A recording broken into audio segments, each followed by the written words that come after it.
Hey everybody, I'm Jonathan Randall, and welcome to How You Like Me Now, episode 8. We are recording during Hannukah, so happy Hannukah to you. I hope you had a good one. I hope you have a happy holidays. Happy Hannukah to you, Phil. Thank you. I guess we're having our own little miracle with this podcast. We weren't sure that it would even last one episode, and it's already lasted 8. There are 8 nights of Hannukah, for those of you that don't know. I want to talk a little bit about Hannukah. I got my little dreidel going. For those of you that don't know about the dreidel, the deal with the dreidel was, Hannukah, the Syrians kind of invaded Jerusalem, and one of the things that they didn't want the Jews to practice Judaism anymore. They wanted them to assimilate. They wanted them to adopt, the Syrian kind of Greek way of life. And the Jews, of course, some of them did assimilate, but many of them did not want to assimilate. But what they would do was they couldn't learn the Torah anymore. So they would be learning the Torah. And then when the Syrians would come around, they would quickly hide what they were learning and take out their dreidel and be like, no, we're playing this dreidel game. We're not Jews. We're just degenerate gamblers. We're just gambling instead. But I think it's interesting because, I know I'm very outspoken about, the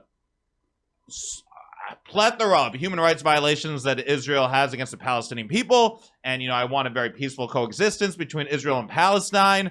But, it is important to have some context. And, Jewish people have been in that land for a long time. And they have had many oppressors. And, of course, the Syrians were one of them, where the Jews were living there. And the Syrians invaded. They desecrated the Second Temple. They wouldn't let the Jews, study the Torah. They wouldn't let them practice Judaism. And then, of course, the Jews rose up, the Maccabees, and they fought, and they were able to, get rid of the Syrians, and they were able to reclaim the temple and do a rededication and, light the menorah.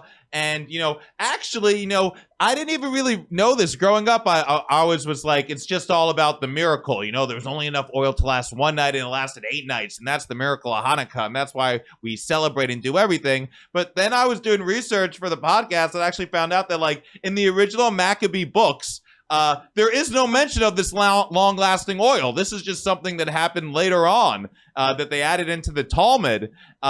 So, it is crazy how, stories do change over time, and people, add different stories and make them more that become, bigger legends. But, of course, this is another story about the Jews being oppressed and then us persevering, and about people trying to assimilate us and have us lose our Jewish identity. And, we didn't do it, thankfully. Originally there wasn't gifts weren't involved in Hannukah, but then in the 1920s, more North American Jews started exchanging gifts. I think it had to do with Christmas. And I think that's weird because I think it's crazy how a holiday that started because the Jews wouldn't assimilate, we ended up assimilating by then having gifts for Hannukah. So that's kind of crazy. I've been lighting the menorah at home. I think the most I've been celebrating is Russ Daughters and this donut shop. They had a mashup, and they made these crazy sufganiyot, these donuts for Hannukah. That's one of the ways us Jews celebrate. We eat these fried donuts, with oil because the oil lasted. So we eat fried donuts. We eat the latkes. So I went to Russ Daughters earlier this morning, and I got some of their latkes, which are delicious. And I also got some of these sufganiyot. I haven't eaten them yet. I'm going to try them tonight. I'm really excited. One of them is a black and white cookie, which I'm a huge fan of. So I hope everybody out there has a very happy Hannukah. I have been very proud to have my menorah in my window and show it because, of course, there's a lot of anti-Semitism going along everywhere in the world. In America, we are getting different anti-Semitic celebrities spewing bullshit. So I want to show, that I'm proud to be a Jew and showcase that.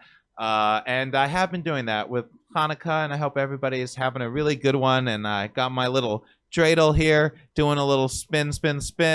I actually had a girl over my place last night. I lit the menorah with her. Hey, how romantic. A little candles. She's like, oh, you get to say a blessing? I'm like, I don't know about the blessing, but I put on the Adam Sandler Hannukah song. So that was what we did. I was thinking about, I know last week I was talking about the jacket. I have this girl's jacket that I was dating. I don't know what to do with the jacket. I still have this jacket. I was almost going to send it to her. I'm like, oh, I should just send it to her salon. But I'm like, she doesn't deserve that after she goes to me. So I'm going to hold on to this jacket. And then once we start getting some more listeners, more subscribers, bigger of a fan base, I think I'm going to select one of the fans to get the jacket. So stay tuned to find out who's going to get this girl's jacket that she left in my place. It's a nice jean jacket. It's got a lot of Dolly Parton pins in it. So, I'm going to keep everybody posted on what's going on in the jacket, but I don't think I'm going to send it back to her. She ghosted me. She doesn't deserve it. All right. I'm sorry. That's how I feel.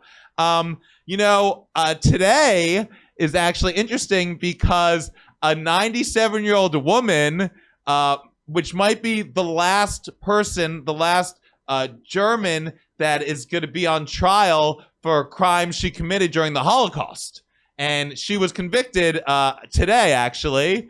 So happy Hannukah to all the Jews out there.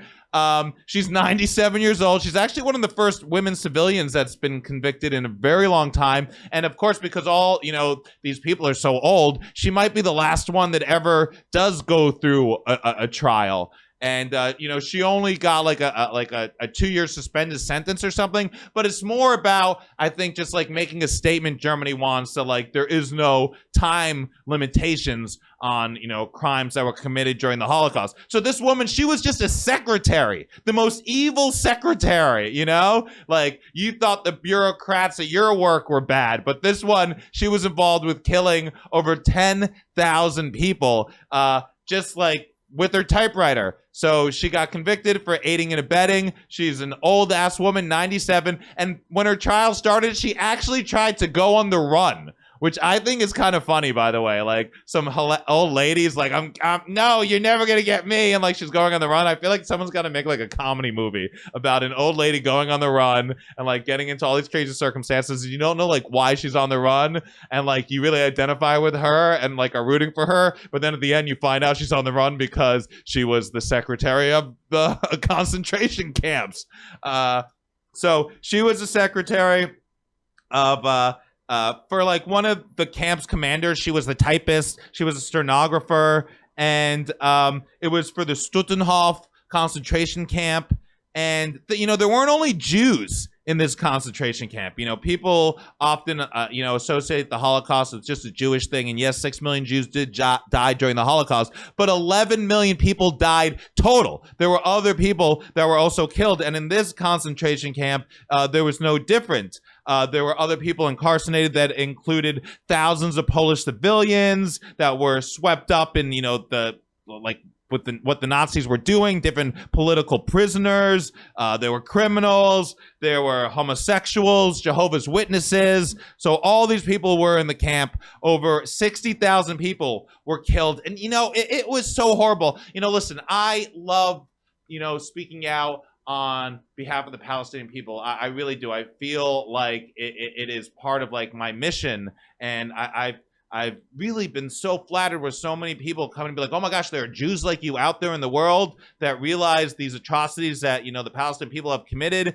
But one thing I don't like is a lot of times Palestinian people will want to compare what's going on with them to the Holocaust. And while I can understand that there's some similarities, they are also vastly different. And there could be two horrible things that could be the different. They don't always have to be the same. And I just want to express how different the Holocaust was, because the people at this camp, they were killed by given lethal injections of gasoline or fentanyl directly into their hearts. They were shot. They were starved. They were forced outside in winter without any clothing until they died from exposure. And of course, they were put to death in the gas chamber. All just brutal, horrible ways to die, and just despicable and disgusting what these Nazis did to the Jewish people and to other people, which I have mentioned. So a lot of people think this old woman, she's 97 now. She, what's the point of this? She's so old. She's going to die anytime. But I think it is important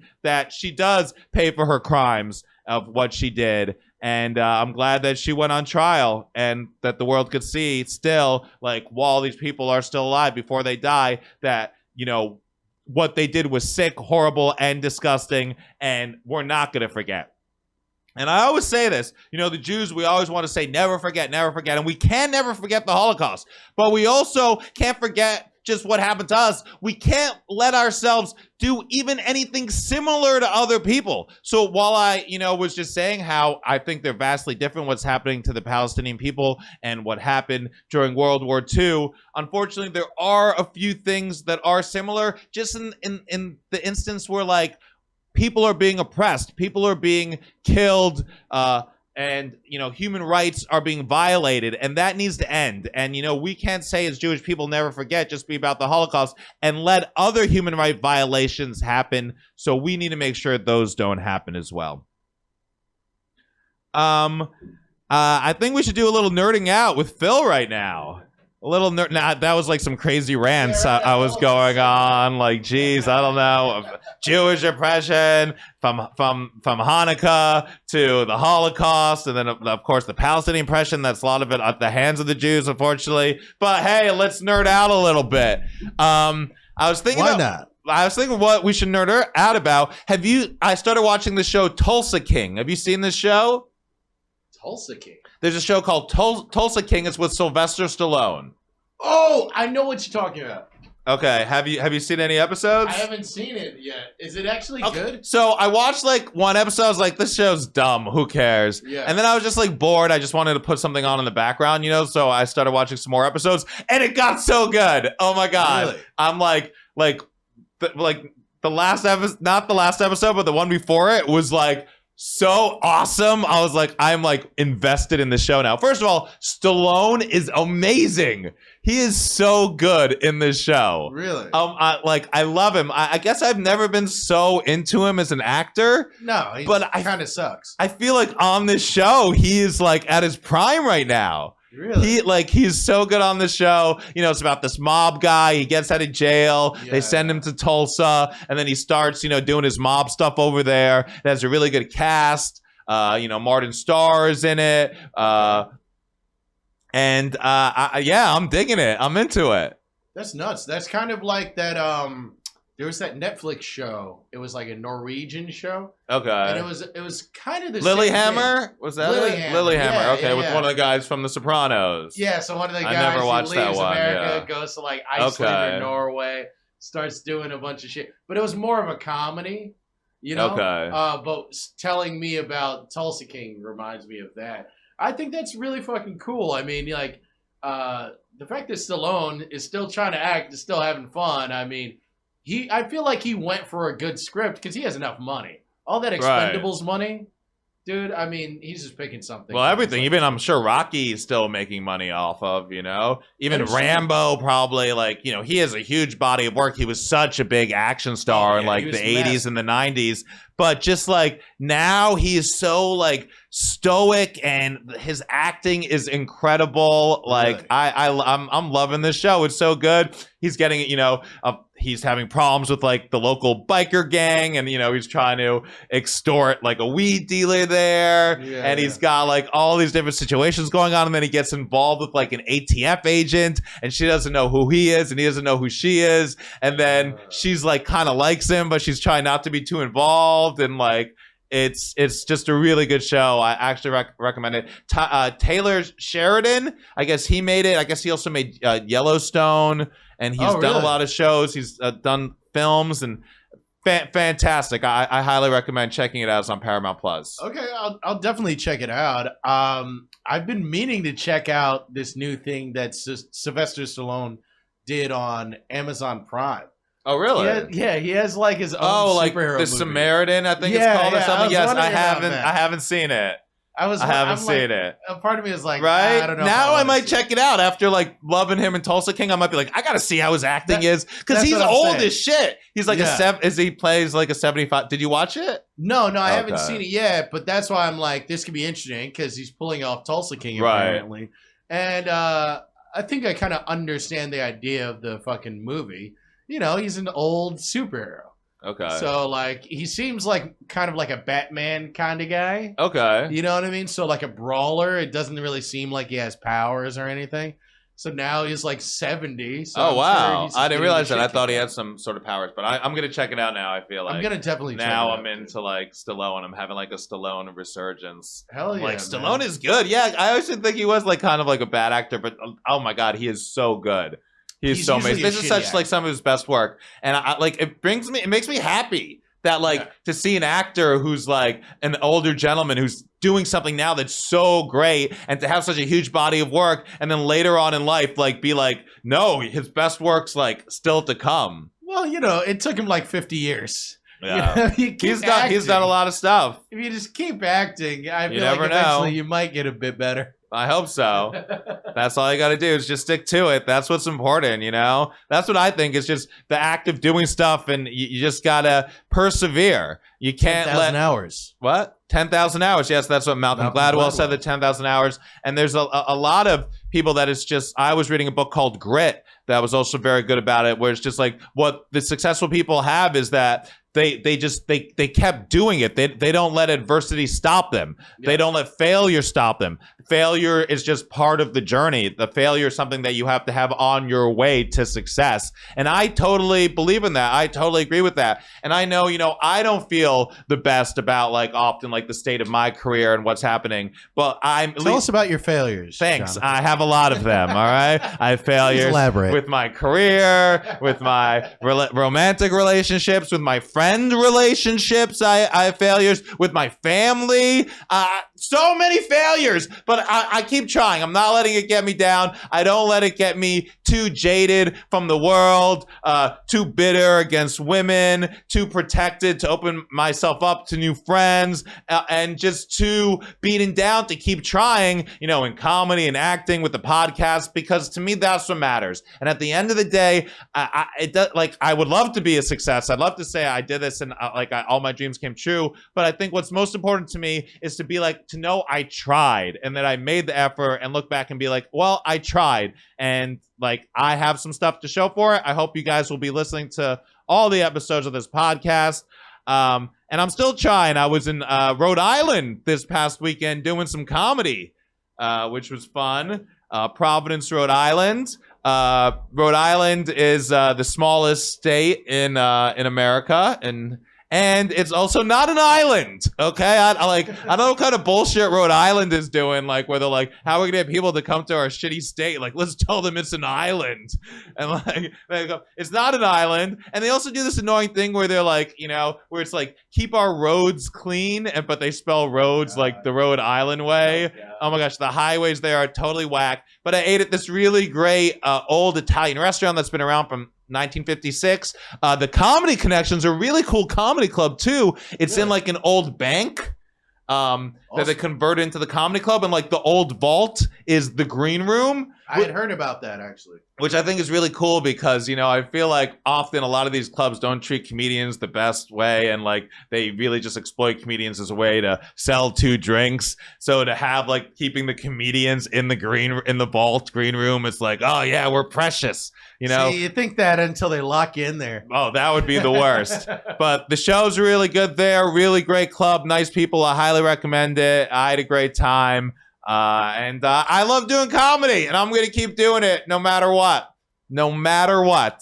One thing I don't love is people when they're like in line to get something and they're at the register and they're like not focusing on the interaction. They're like on their phones, and like meanwhile there's a fucking line and they're holding up the whole line because they're oblivious to anyone except themselves. Like when you're online at the register, like give them your stuff. If you're ordering food, know what you want to order before you get to the register. That's another thing. I hate these people that are like standing in line for 10 minutes and then they get up to the register and they're like, what do I want to get? Like, bitch, you were standing in line for 10 fucking minutes. Figure out what you want to get before you get to the register, all right? And if you're online just buying something, don't be on your fucking phone doing 10 other things. Focus on the transaction. Show the person that's checking you out just a modicum of respect, all right? they are a person. They do exist. Get your shit and move along. I hate these people that are like talking on the phone or doing stuff. They're being rung up and there's a huge line and they're just standing there and it's like,